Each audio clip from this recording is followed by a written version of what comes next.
Feinstein. Thanks to the common sense students, because common sense is radical on a planet suffering from climate change. For those students who organized today, and for all of you who showed up, it's what we have to do. I was in Bali, Indonesia in December at the United Nations Framework Conference on Climate Change. This was the follow-up to the Kyoto negotiations. And we've heard a lot of numbers bandied about that now by 2020 we have to cut emissions 25 to 40% around the planet. This is what the International Panel on Climate Change has come out with its recent fourth assessment, and that by 2050 we have to cut 80 or 90%. The United States government, in a very criminal action in Bali, did the most to hold up the negotiations, aided by Canada and Japan.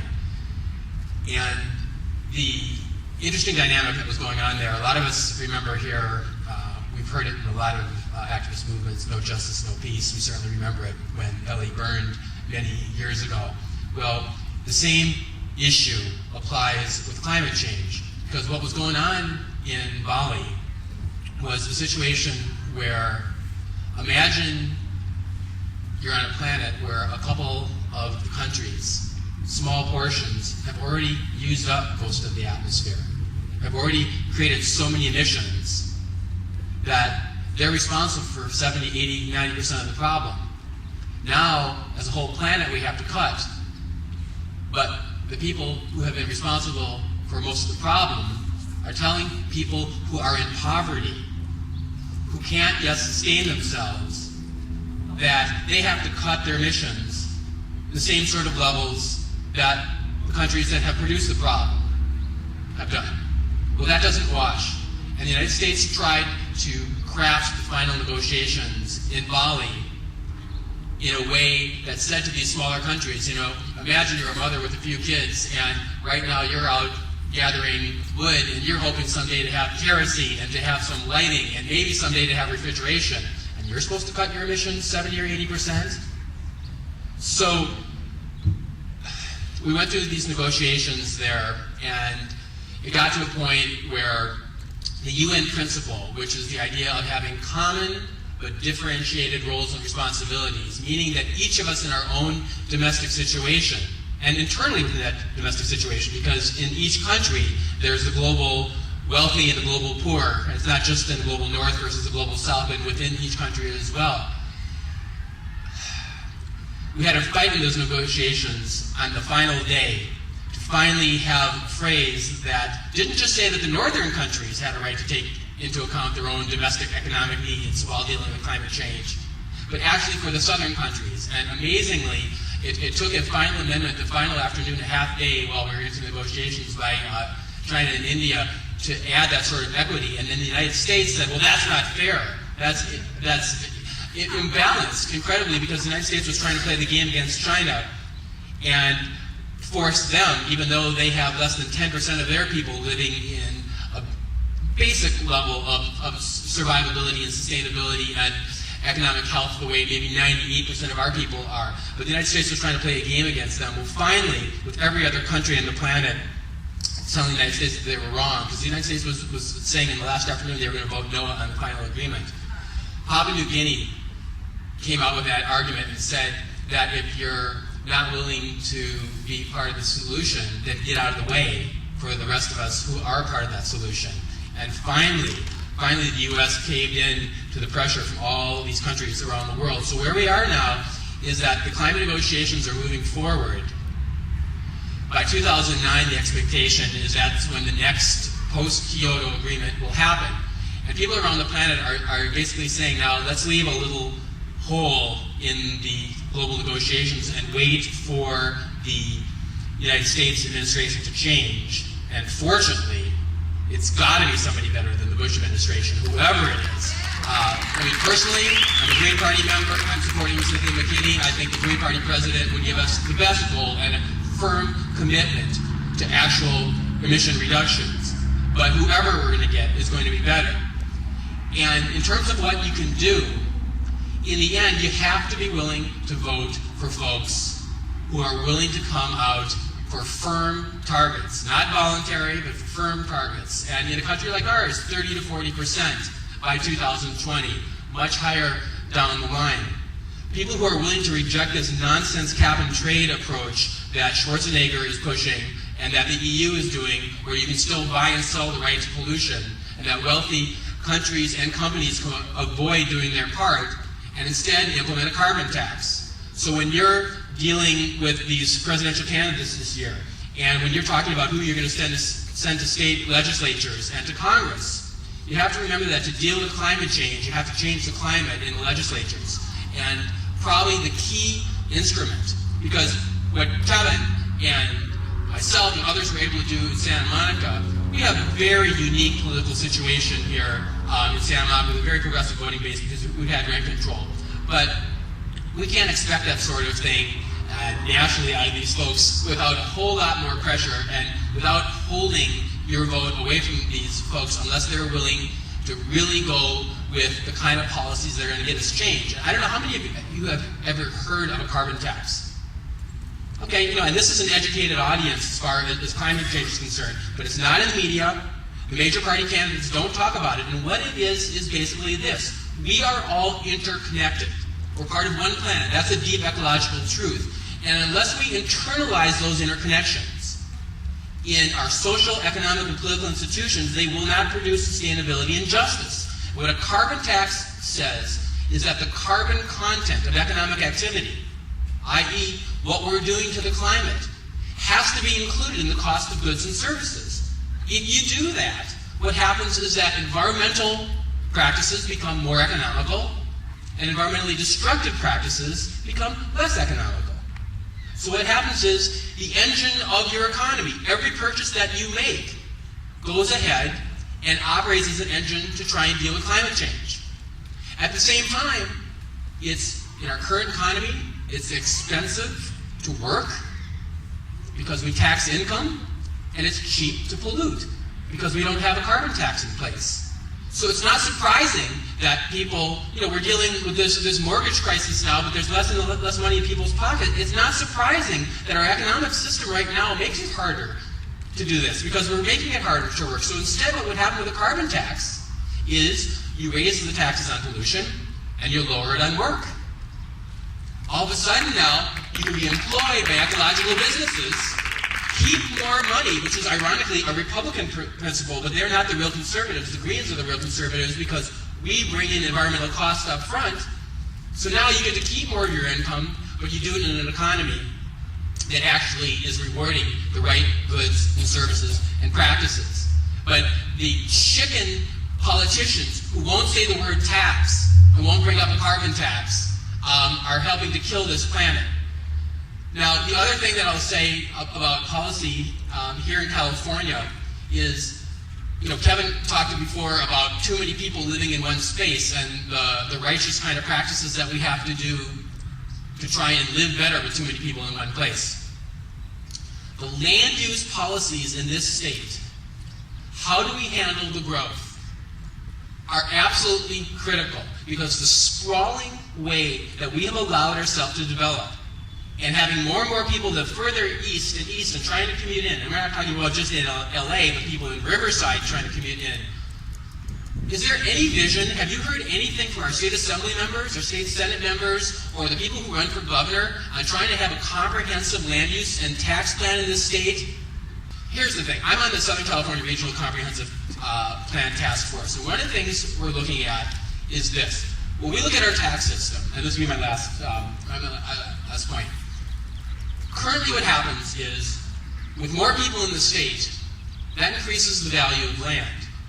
But where does that money go? That's socially created wealth, because that's more and more people. But we privatize that wealth into the hands of very few people, while we socialize the cost, which follows the fact that basically this country has capitalism for most of us and socialism for large corporations and large holders of capital. So how do we change the policy in this state to reflect the fact that we gain 500,000 to 600,000 people every year and have that actually work for us? What that means is, in our tax system, the value that is created by all of us should be returned to all of us, and the value that's created by individuals should go to them. So if you improve your property by building on it, change the tax system to allow you to keep more of that money. But if the value of the land increases, and you didn't do anything yourself to do that, it's just decided that that money should go back to the society. And then specifically, this radical common sense idea, the committee that I'm on is recommending that we change the way that we do CEQA, California Environmental Quality Act, in California in the following way. Imagine a rail line that went from Santa Monica, from the ocean, to San Bernardino. Okay? Now, along that way, the best way for that to work is for there to be affordable housing and mixed-use development, transit-oriented mixed-use development along that rail line, copying the good sense that we see in European cities and other places that have developed sensibly. But one of the problems in California is that land is so expensive. And cities don't get a lot of advantage by zoning for affordable housing, or even, how do you even afford, construct that? Well, the way to change this now is you take that tax principle and say that cities that are willing to zone and to have on-site affordability along public transit lines, along public transit corridors, can keep the extra value of the land that's going to come in by having a rail corridor there, and to plow that back in to subsidize the affordable housing.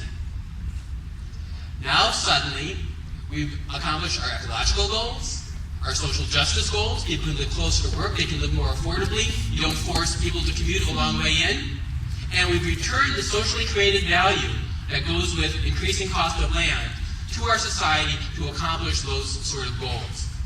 That, together with a statewide plan to have urban growth boundaries, to define the real practical limits of where we should grow and where we shouldn't grow and preserve open space, would be a gutsy move that we should see from our politicians, and we have to demand that. So not only do we have to demand no more stolen elections like we had in Florida in 2000, we have to demand accountability on these most basic ideas that combine ecology and justice. Because in the end, no justice, no peace, no justice, no environment. Thanks very much. I'll just add that the energy efficiency in terms of our entire infrastructure, going back to the concept of carbon tax, is that it's great for governments to use their purchasing power to buy more efficient. It's great where the law allows governments to aggregate on behalf of individuals in their community to do that. But if the economic system doesn't reward efficiency, then it ends up being the privileged who can afford to be green rather than the entire society. And therefore, again, if you go ahead with a carbon tax, and if you do it in a way that is planned for your society so that businesses have the ability to integrate what they know is going to be a cost over time, it doesn't knock people out. It gives them the chance to plan for it. But then again, you use the engine of the economy to incentivize having a green infrastructure. Solving the climate crisis offers a similar opportunity to create green jobs, like installing and maintaining solar panels, weatherizing homes, and laying light rail tracks. These jobs can lay the foundation for a new clean energy economy. What can Santa Monica College do to help create these vocational jobs and further promote a more just economy? This Regional Comprehensive Plan Task Force that I'm on has been given the task of the idea that within the 6-county area in Southern California, separate from San Diego, that we're expected to add somewhere up to 6 million people in the next 20 years. It's obscene.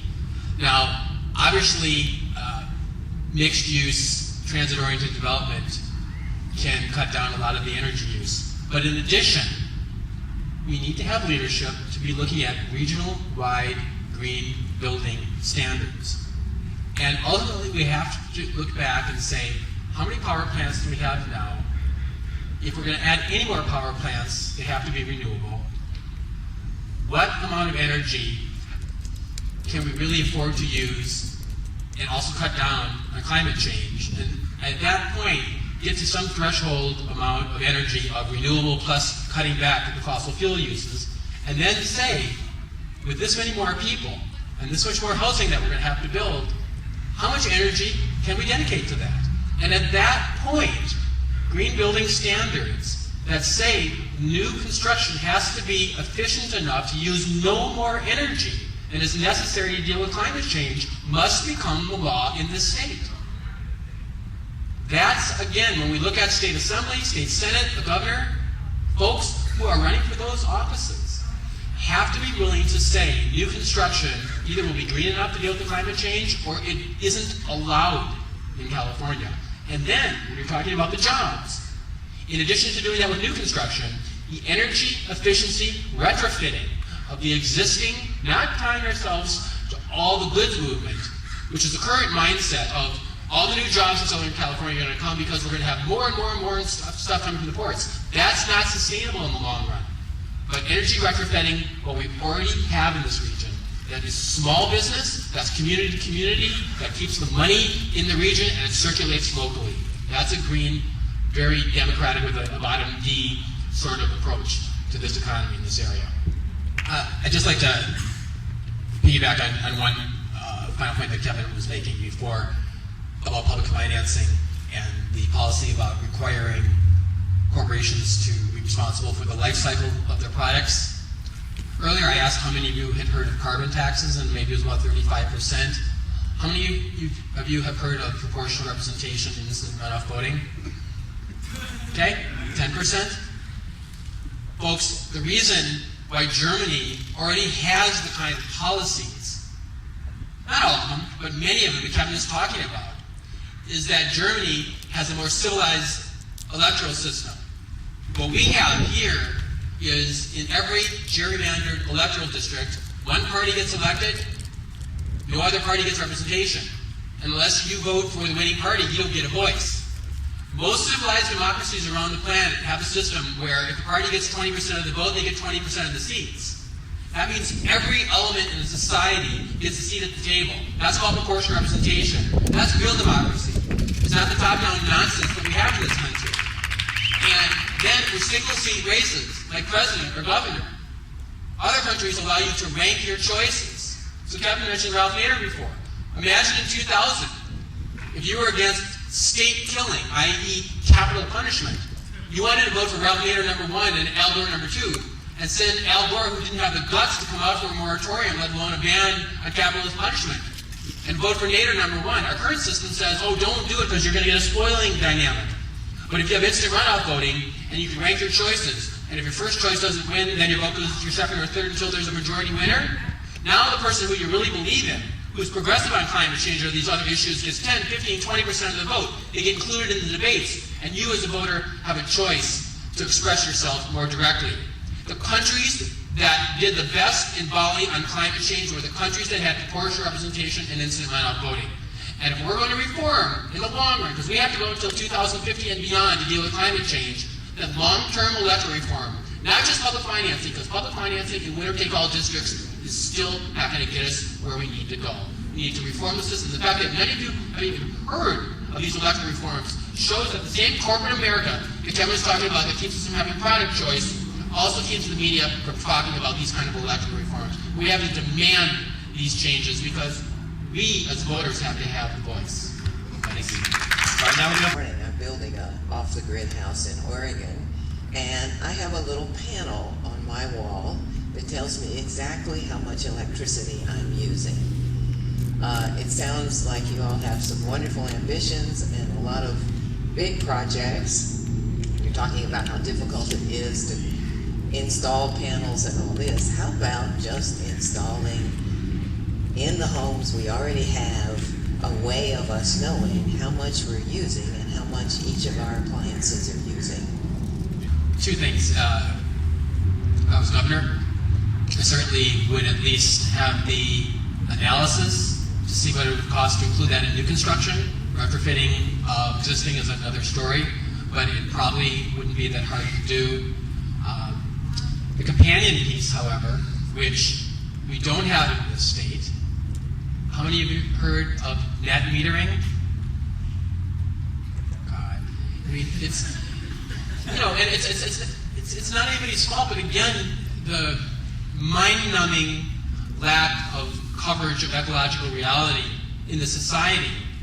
Net metering is the idea that if you're at home and you're producing more power than you need because you're efficient, you've got solar panels, maybe you've got one of those bikes that you're sitting and while you're watching Lakers, you're riding a bike and it's generating electricity, or however you've got it going in your house, that if you generate more than you use, you can put that back into the grid and you can actually make money.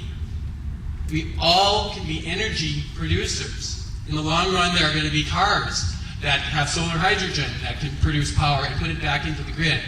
Do you know that right now, that the amount that you can put back in and profit from is capped? Because the energy companies don't want grassroots green competition from people generating their own power. So power to the people means something on many, many levels. And the kind of metering that you're talking about, a starting point is to be able to measure what you're doing in your house. But the active point from that is getting us all becoming our own producers and decentralizing the power grid politically and in terms of energy. I don't know how many of you saw the CNN YouTube debates a few months ago for president where folks actually got to send in some questions. Well, tonight the Democrats have their debate now. Obviously it's sinful that Kucinich isn't in it, and Edwards and the others who are at least bringing up progressive stuff. But imagine, for example, if the following question went on. We're sitting here trying to deal with the public transit stuff in this region, and here in Santa Monica, for more than 20 years, we've been trying to get funding for the Exposition Corridor light rail line from downtown to the ocean. The $1 trillion on the books, and probably the $1 trillion off the books, for the misadventure and illegal occupation and invasion of Iraq.